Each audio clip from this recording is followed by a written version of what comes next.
Quantztown Cemetery began in around 1844 when land was set aside from a Wismer farm located here on McCowan Road. It is a very busy road, but it has some interesting stories that we can tell. The Quantztown name is very interesting because it comes from the name of one of the Bursey settlers, Melchior Quantz, who is said to be the first school teacher here in the city of Markham. Now there was a church here around 1860, a Bible congregation, not a very common name of a congregation, but by 1878 it was still here, but it has disappeared and we don't know what happened to it. Obviously it's gone. This is a relatively recent, in a way, late 1800s and into the early 1900s are most of the burials. Now as you look around, you'll see that many of the stones are reflecting the light sunlight, that white marble material. And that's because the city had it cleaned last year. But the families that are located here is quite a mix between the Bursey settlers, names like Hakey and Quantz, but then there are a lot of the Mennonite names as well.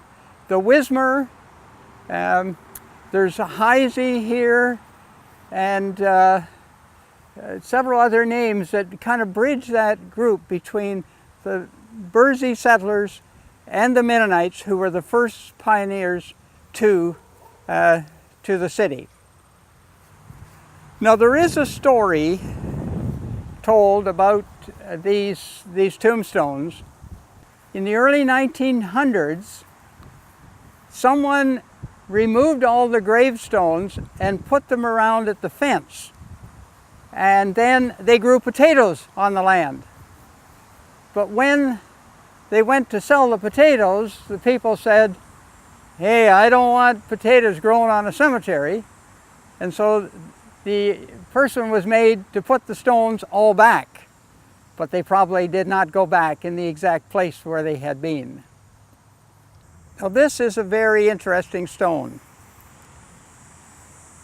because the name is Darius Witter. We don't have that name around very much, but the inscription is most fascinating. It says, "In memory of Darius Witter, who was killed by the falling of the Desjardins Railroad Bridge in March the 12th, 1857. Now if you look this up on the internet, Google it, you'll find that this was a new rail line going from Toronto to Hamilton, and Darius had decided it would be exciting to take that first railroad trip in. And the bridge collapsed just before Hamilton, and the drop was something like 90 feet into the gorge below, and he was killed. But obviously, he was brought back here and buried in this community. Now here are a group of stones from the Quantz family, Quantztown, Quantz, and they are from the Bursey settlers group. And there's a whole variety of different styles of stones here. I want to draw your attention to this one. This is not unique. We have 2 or 3 in the city cemeteries, but this one is metal. You can hear the rattle. In loving memory of George Quantz, son of H. and S. Quantz, died July 20th, 1892, aged 7 months.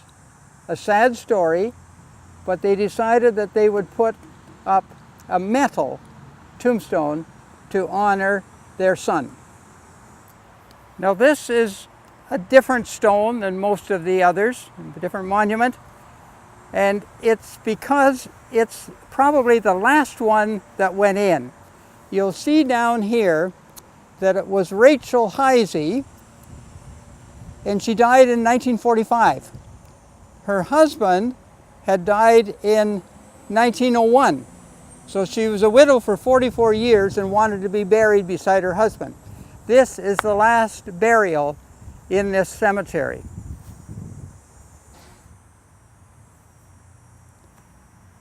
Now this is one of the larger monuments here in the Quantztown Cemetery, and it's Sophia Quantz, again part of that Quantz family.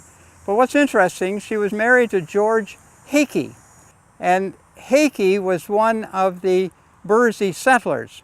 Now they actually lived just up the road, just north of Major Mackenzie on the east side there, and the house that they built is still there. It's not being occupied right now, but they are still there. And then this is another George, aged 86 when they died. So some of these early people did have a long life. Quite frequently, these white stones, who are normally standing up, have been broken in different places and ended up on the ground.